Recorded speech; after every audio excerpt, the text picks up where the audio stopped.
जय माता दी। हमारे चैनल पर सांपों से संबंधित बहुत सारे वीडियो हैं। लगभग 3-4 वीडियो हमने डाल रखे हैं। उस पर कमेंट आया है किसी व्यक्ति का, वो कुछ पूछना चाहते हैं, तो आज सांपों से संबंधित चर्चा करेंगे आज के वीडियो में। पहले कर लेते हैं मातंगी महाकाली की आराधना। और उसके पहले आपसे है निवेदन कि हमारे चैनल पर आते हैं तो आप चैनल को सब्सक्राइब करें, बेल आइकन को ऑल पर सेट करें। हमारे किसी भी अपडेट से आपको तुरंत जुड़ने के लिए नोटिफिकेशन मिलेगा और आप हमसे जुड़ पाएंगे। नमोस्तुते महामाये मातंगी मोडेश्वरी सर्व कष्ट हरे देवी भक्ति मुक्ति प्रदायिनी धर्मारण्ये स्थिता देवी हृदयारण्ये संस्थिता रक्ष रक्ष महादेवी मोर कुलोद्धारिणी धर्मारण्ये तीर्थस्थाने संस्थिता भवतारिणी दुष्ट कर्णात्की धाता श्यामला रूप धारिणी मोड़जनहा वंदिता मातंगी मोड़ कुले कृपा करो सिद्धि बुद्धि प्रदे देवी अष्टादश धारिणी। जैसा कि हमने आपको वीडियो के प्रारंभ में कहा कि हम आपसे आज जो चर्चा करेंगे वह करेंगे सांपों के विषय में। वैसे तो हमने 3-4 वीडियो डाल रखे हैं पहले, और उसके अनुसार काफ़ी जानकारी लोगों को मिल रही है और वो वीडियोस भी काफ़ी वायरल हैं। परंतु अब जो आज का नया विषय है वो इस बारे में है कि एक व्यक्ति कहते हैं कि हमें ध्यान में और सपने में इस प्रकार से सांप दिखाई देते हैं कि हम उन्हें मार रहे हैं, हम उन्हें मारकर टुकड़े टुकड़े कर दे रहे हैं। अर्थात कुल मिला के बात यह है कि जिन लोगों को भी सांप को मारने या सांप की हत्या करने के संबंध में सपने आते हैं उसका क्या तात्पर्य है, आज इस बारे में जानकारी दी जाएगी। आप लोग कमेंट में लिखिएगा कि आपको पहले से इस विषय में जानकारी थी, और यदि नहीं थी तो अब तक आपने पूछा क्यों नहीं।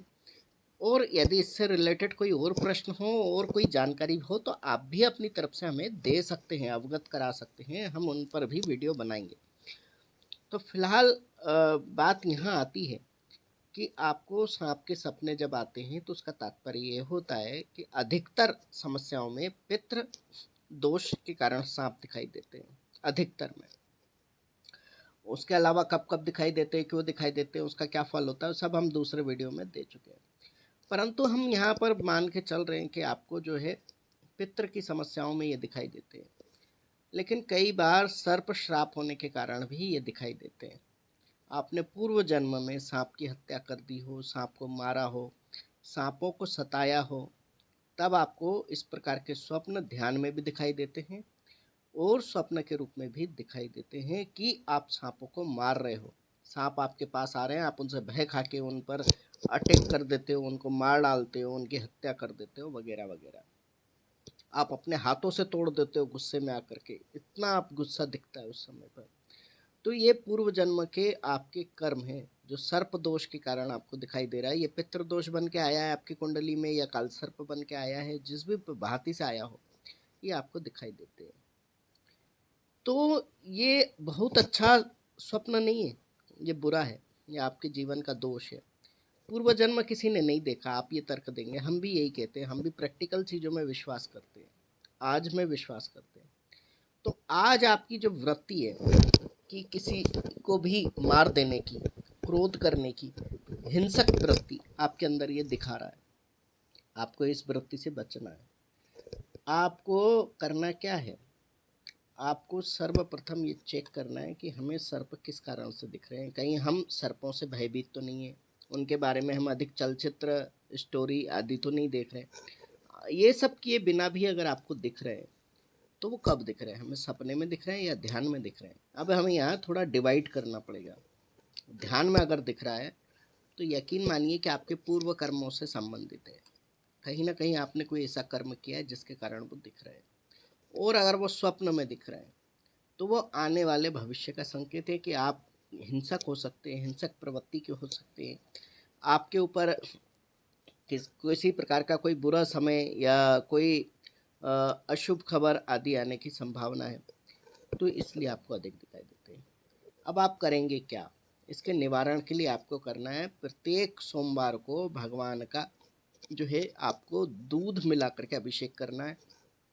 जहाँ कहीं आपको गरीब बच्चे दिखाई देते हैं उनको आपको दूध के पैकेट ले जा करके देने, वो चाहे गर्म करके पिएँ, चाहे ठंडा पी जाएँ, कैसा भी पी जाएँ, कुछ राज्यों में जो है मीठा दूध भी मिलता है, यानी कि उसमें पहले शुगर एडेड होती है। आप वो पाउच अगर कहीं मिलते हैं तो आप वो भी बच्चों को दे सकते हो। और वैसे आपने देखा होगा कि कुछ मिल्क पार्लर पे जो है मीठा दूध मिलता है, बोतल पे आता है, पाउच में आता है, जैसे भी आता है, आप वो भी बच्चों को दे सकते हो।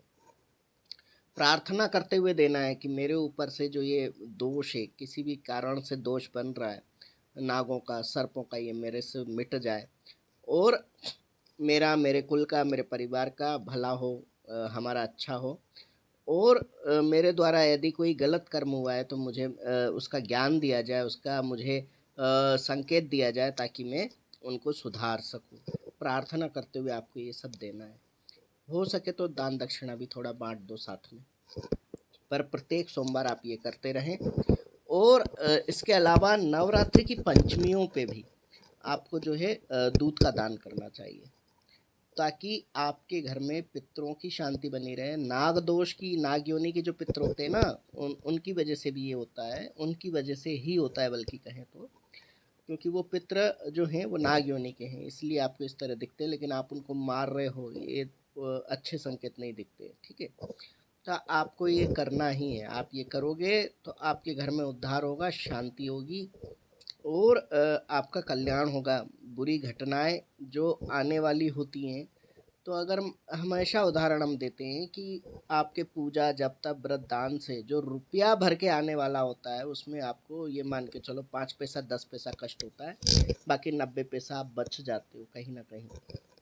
तो जितनी श्रद्धा होगी उतना बच पाओगे, और नहीं होगी तो आप सिर्फ क्रिया करते हो, आप बच नहीं पाते हो, ठीक है। तो आप सिद्धि साधना के समय पे अगर ये चीज़ देख रहे हो कि आप हत्या कर रहे हो, तो अब यहाँ फल दूसरा होगा। यहाँ फल क्या होगा? आपकी सिद्धि साधना में कमी है, आप अविश्वास के साथ सिद्धि साधना और मंत्र जाप को कर रहे हो, इसलिए जब आप उस समय पर देखते हो सांप की हत्या करते हुए, तो उसका अर्थ ये कि आप स्वयं अपने कर्मों से अपनी कुंडलिनी शक्ति का विनाश कर रहे हो। कहीं ना कहीं आपके ब्रह्मचर्य में त्रुटि है, कहीं ना कहीं आपके नियमों में त्रुटि है, कहीं ना कहीं आपने कोई ऐसा मंत्र ले लिया है जो आपके अनुकूल नहीं है, आपको उससे हानि भविष्य में हो सकती है। वो आपकी कुंडलिनी शक्ति को उजागर करने के बजाय, जागृत करने के बजाय सुप्तावस्था में ले जा रहा है, यानी कि आप स्वयं अपने कुंडलिनी के दोनों सर्पों का विनाश कर रहे हो। तो उस चीज़ों से आपको बचना है, आपको सीखना है, समझना है हर चीज़ को। आप देखो बारीकी से हर चीज़ को आकलन करोगे तो आपके प्रश्नों के उत्तर आपके स्वतः ही संज्ञान में आ जाते हैं। तो सर्प जो है कुंडलिनी का भी रूप है, आपके आंतरिक शक्ति का भी रूप है। अपनी मन की चेतना को जागृत कीजिए, आंतरिक शक्ति को सात्विकता की ओर ले जाइए, अपने विचार उत्तम रखिए, अपने क्रियाकलाप उत्तम रखिए, तब साधना कीजिए। अन्यथा आप साधना से दूर ही रहें, अनुष्ठान से दूर रहें, सामान्य पूजा पाठ करें जैसे बुजुर्ग लोग किया करते हैं। तो आपका कल्याण होगा, आपका उद्धार होगा। और गुरु के मार्गदर्शन में साधनाएं उठाइए, या फिर किसी ऐसे व्यक्ति के मार्गदर्शन में साधना उठाइए जो नियम आपको बता सकें, सिखा सकें, आप पूछ सकें। और आप हमारे यहाँ मातंगी महाकाली दरबार में भी जुड़ सकते हैं। जिनके गुरु नहीं है उनको भी सब चीज़ें सिखाई जाती हैं, बेसिक सारा सिखाया जाता है। जब तक आपको बेसिक का नॉलेज नहीं होगा, आप अचानक से उठ कर के साधनाओं में घुस जाते हैं, तो इसी प्रकार के अहितकारी जो है संकेत और सूचनाएं आपको ईश्वर के द्वारा प्राप्त होंगी, और उनमें आपको सुधार लाना है। अपने विवेक से उसमें आपको निर्णय लेना चाहिए। गुरु धारण करें या किसी के मार्गदर्शन निर्देशन में करें, परंतु अकेले कोई साधना स्वयं की जवाबदारी पर न उठाएं। तो मुझे लगता है आपको समझ में आ गया होगा, आज का विषय आपको अच्छा लगा होगा। और इस वीडियो को भी आप लोग अधिक से अधिक शेयर करें और वायरल करें। जय मुड़ेश्वरी बोल बम, जय माता दी। ॐ मणिक्यमिणामप्लाल्यन्तीं मदालसां मञ्जुलवाग्विलासां महेन्द्रनीलं द्योतिकौमलाङ्गी मतङ्कन्या मनसा स्मरामि।